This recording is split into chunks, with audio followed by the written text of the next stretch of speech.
Well, I forgot I was still subscribed to the 11 Labs thingy, so let's make best use of it. I played Reverse 1999 for a week, on and off. It's a very interesting game with pros and cons. But does it live up to the hype? No. Should you play it? Maybe. Who should play it?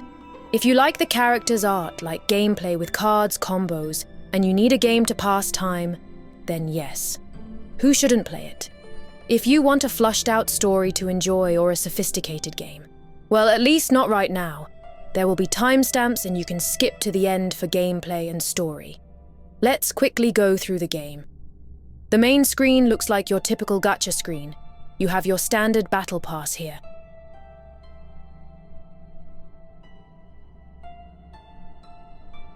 You have the event or things to do here. There's a new mini satellite event, I didn't even realize it.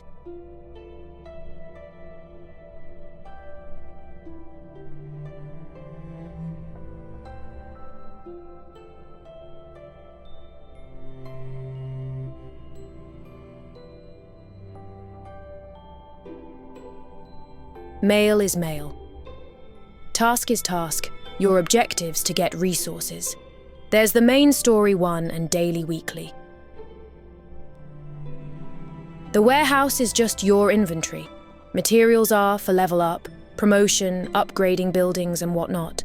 Consumables are where your energy restoration consumables are stored, along with material packs and pulls, the pretty bunny.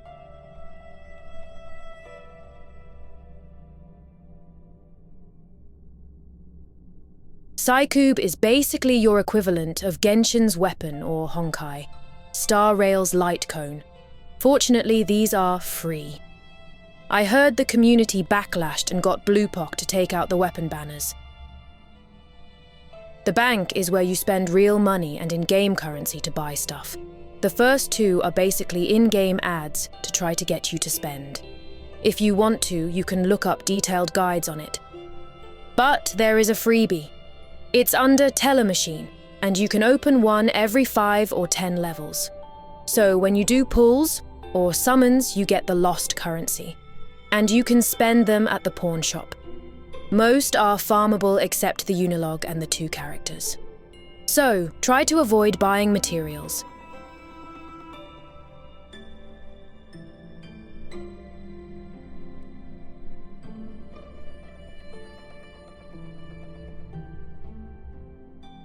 Fragment Shop is your Psycube and Resonance shop. There are stages you can farm to get the currency to buy Psycubes from this shop. Resonance is like the equivalent of equipment in other games. I'll go over it later. Wilderness Shop is the place where you buy stuff to upgrade your base. Our base is an island. Finally, Puddle of Rain is where you spend real money. Oh, this is your settings menu. Atlas is like your encyclopedia or info database. I have no friends. Who needs them when you got the Gacha Goddess? Sign in is where you check your daily sign in. You'll automatically sign in when you log in. The most important part of settings is the exchange code. It was not intuitive that exchanging promo codes was hidden inside settings. Let's go do Wilderness next. So this is our base. You can customize it as long as you have the tiles. You have 4 main buildings. Your headquarters, Paleo Hall.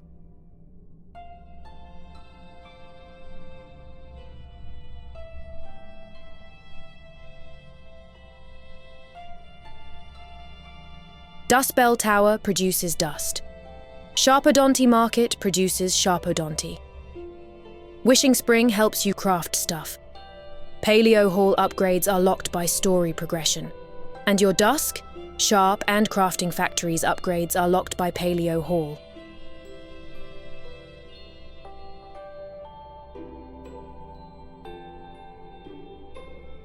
You can place characters to wander your island for bonus bond or trust. You can put them anywhere, but they'll wander on their own later.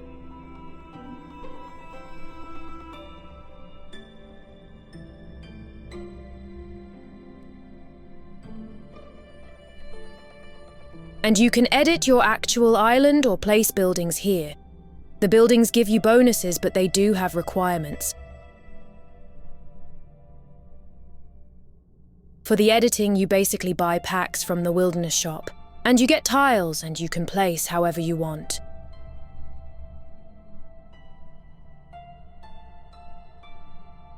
I love base building, but one thing I absolutely hate is the water tiles curve. Look at all these curves, like, what's going on? My island is a triangle with mini triangles all around it.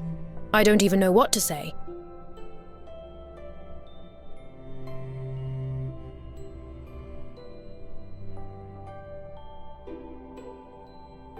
Let's go to summons next. I actually really like their animation. Sotheby is a limited character banner. A knight is also a limited character banner. Amid the water is your standard or permanent banner. Banner-wise, it's very similar to Genshin or Honkai Star Rail. You can look up the Gacha system online, but it's basically 2 to 6 stars. 50-50 is present. But the rates are slightly better than Genshin or Honkai Star Rails. It's worse than Arknights, but there's a hard pity at 70. Let's do one summon.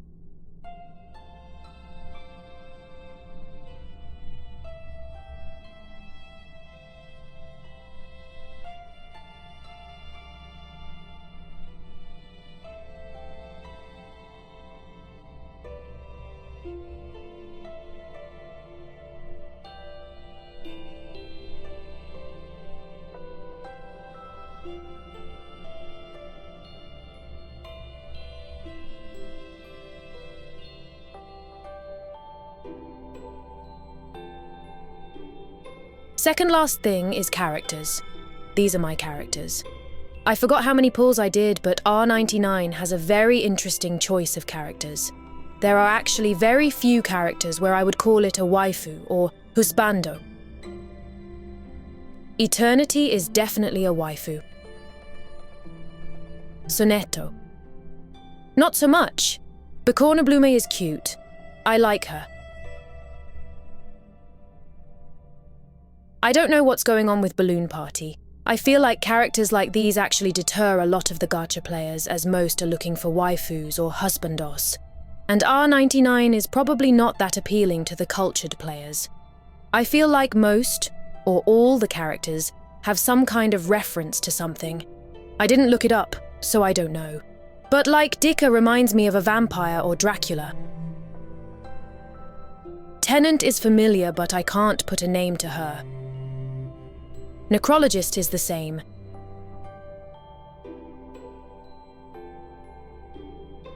TTT is definitely the ring. Poltergeist is that, and or even Casper.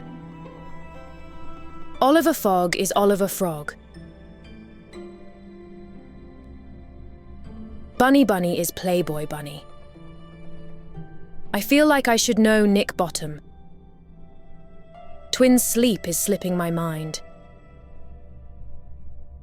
The Fool is probably Shakespeare and Yu-Gi-Oh! It reminds me a lot of Kaiba's Peyton, the Dark Clown.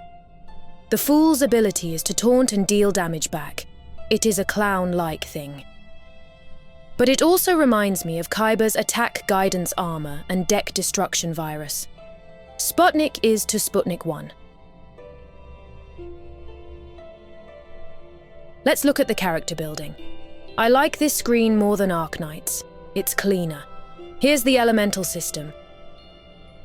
It's also broken down to reality and mental attacks, or physical and magic. Bond is trust. Level is level. Insight is promotion. But there are 3 tiers now. This triangle thingy is the talent passive upgrades from promoting. Here are your skills.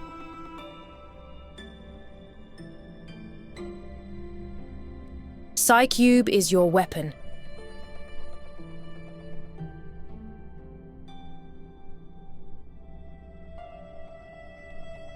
Portrait is your duplicates, or potentials. Unfortunately, they're not like Arknights where most potentials are not needed, or the impact isn't as big. I don't have Resonate or Resonance unlocked. But you basically unlock a grid and you put Tetris pieces in the grid. And each Tetris piece will have different passive bonuses. This is how you customize your character and make them better. You can think of it like equipment, or artifacts, or relics without the gacha-ing. Now to the actual main game. There might be more stuff I didn't unlock, but this is what I have now, and there's a very valid reason I've been saving till the end. Insights is where we farm materials to promote our character. There are multiple stages for each element, and you need higher tier materials for higher promotions.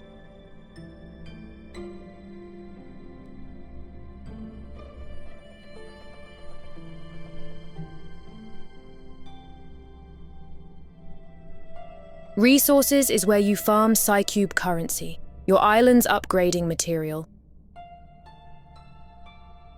your basic money and your level up material. And we're finally at the main game. I believe there's 4 chapters out right now. I finished chapter 2. So each chapter has a bunch of stages. And each stage can be just a story or one where you need to battle. The ones you battle also have hard mode. Each time you beat a stage with 2 stars.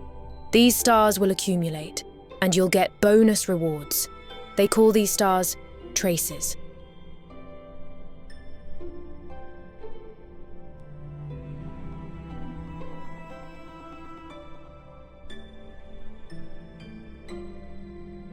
Oftentimes, after you complete a stage, there's an exclamation mark or a question mark or a star on the top side of the map.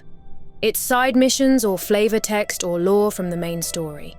You'll have to click or read through them or do a few additional quick battles.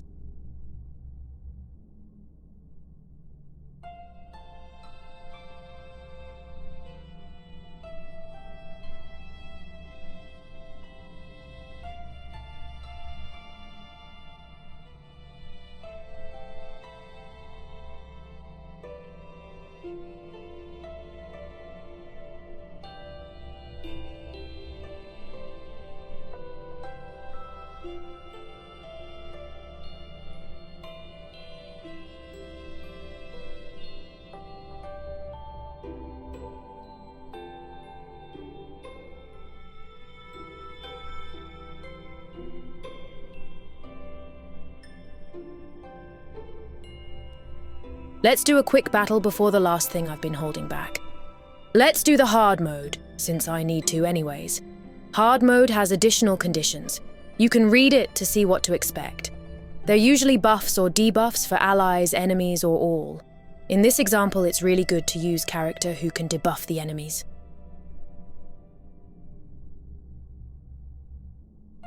It's also not that good to rely on spamming a single character's ultimate back-to-back. You can click and check out what the enemies are, and what element the game recommends.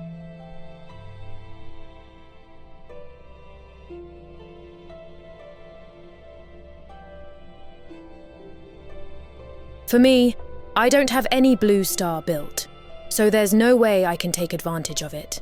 But I should note to not bring any red beast because the boss is brown mineral. You also have this melody orchestra thingy. I forgot what it is called. It's basically the timekeeper's skill. This one allows me to generate a 2-star card and use it to merge, or I can move a card around for free. Let's start. What's super cute is we picked 4 characters, but we actually only use 3 characters. The 4th is for assistance. In some stages we do use all 4, but in most cases, the 4th character is only there if one of the 3 characters dies. And the 4th character is portrayed as some kind of animal, or in this case, a spider. If you see a card on top of the enemy, it means they'll take an action next. So, if you can, you want to either kill them off first or use the skills to silence them. For example, 1-star version of this skill is just a basic attack. But if I combine 2 of them, it's a 2-star skill and it inflict the status disarm. In R99, there's 3 kinds of silence for basic attack skills, ultimate, and I forgot the last one. Remember our additional condition. When debuffed, damage is increased. So we want to debuff first before dealing any damage.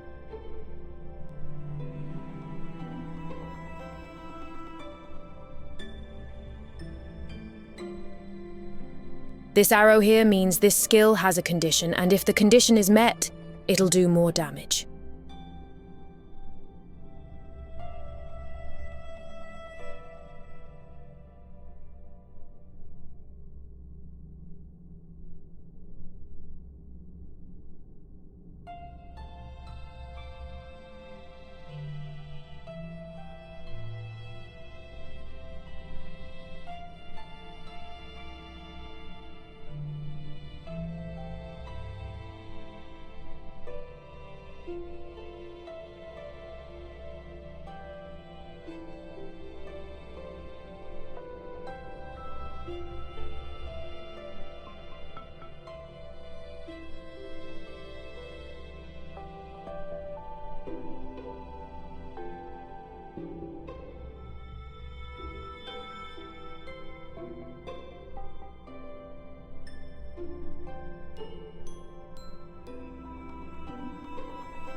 So when I take certain actions, it charges the Timekeeper's energy bar.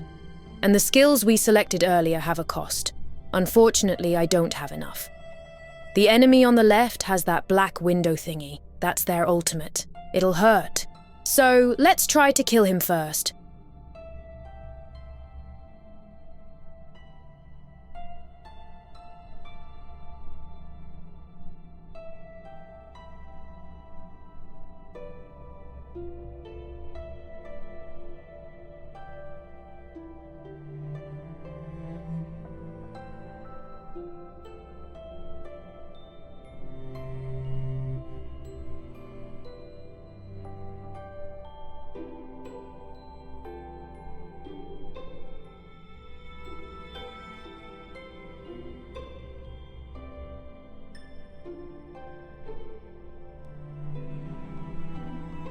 Sonetto's ultimate benefit from Sonetto being buffed, so I prepped her for the next round.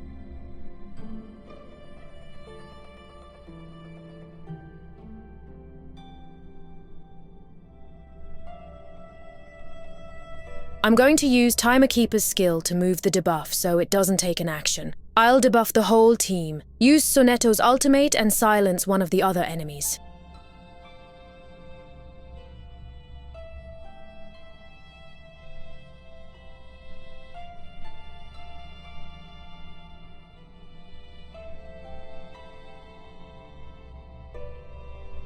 See, it doesn't silence everything because disarm only target attack skills.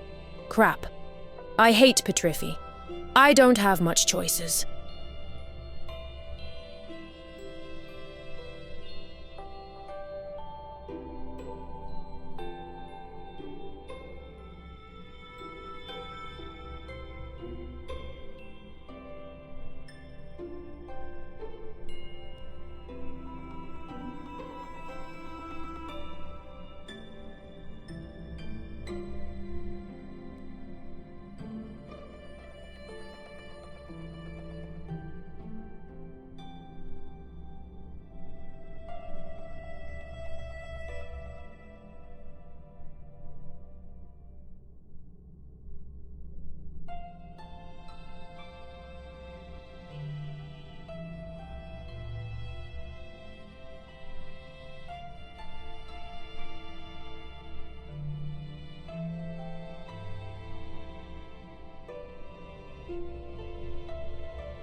Perfect.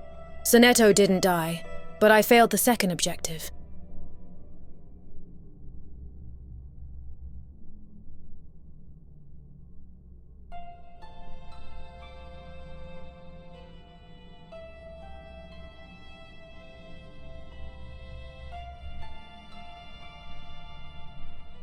Okay, I've kicked around the bush the whole video, but in short, the biggest problem with this game is the story and voice acting. From what I found out on Reddit, Bluepock's dev team decided to put together a full multinational script with multiple languages. So they end up with a pile of mess. And yes, that is why I just finished Chapter 2. Story-driven games, or basically visual novels, take a lot of time to read and process the story. And I don't like to play it in parts. It'll break the immersion into oblivion. And this crappy script just makes it worse. Not only do I need to find the time for it, I also need to mentally prepare myself for it. There are parts where it just feels off, or certain things felt slightly mistranslated. And the best part, the story takes place in an alternate England. So sometimes, they like to use Old English, the stuff you read in Shakespeare. Thou shalt make me crazy, it's just very annoying. Think of it this way. You have a team full of developers who speak English, or whatever non-Chinese language, as their second or third language. And they're trying to write a script with parts consisting of Old English. And their audience might have English as their first language, or sometimes their second language. Without spoiling the story, there's actually a lot of mysteries or riddles or backstories everywhere. Like, it's not a linear story. It has a lot of stuff going on. Last but not least, the voice actors or actresses are like a coin toss. You have a few that's good, but you have more that sucks. Part of it could be the voice actresses are not experienced enough, or had enough practices. Or they could simply be bad. Another part is when they're given such a poorly written script, it's actually very hard for them to voice act naturally. In the end, I need breaks. I need a lot of breaks to endure the story. Yes, you can say I'm exaggerating, or I can skip the story or stop being a baby. But this is a supposedly story-driven game. Anyways, as for the theme of the story, it's basically a time-traveling dystopian with a lot of mysteries here and there. It's interesting enough for me to want to continue. But it's hard. And that's it. I want to say R99 is an amazing gacha game, but I can't. I love Eternity and I think she looks gorgeous. She's the only thing that keeps me logging in every day. But I don't play the main story every day. I have 2 more chapters to endure and then I will be caught up and I can relax. But that's still hours and hours where I need to tank through. And I want to say that the story is not bad at all. Like if you go read Reverse 1999 story on a wiki page or something, I think it'll be compelling and people would be reading pages and pages. Why am I not doing that? Because I want to see the characters and it's more immersive. And again, the gameplay feels like a smash-up of Slay the Spire and elements from Genshin. So I don't think it'll be that hard and you should be able to beat all the contents without too much trouble. I hope this helped someone. Lone Trail is coming up soon. Good luck to everyone pulling for Mumu. Thanks for watching.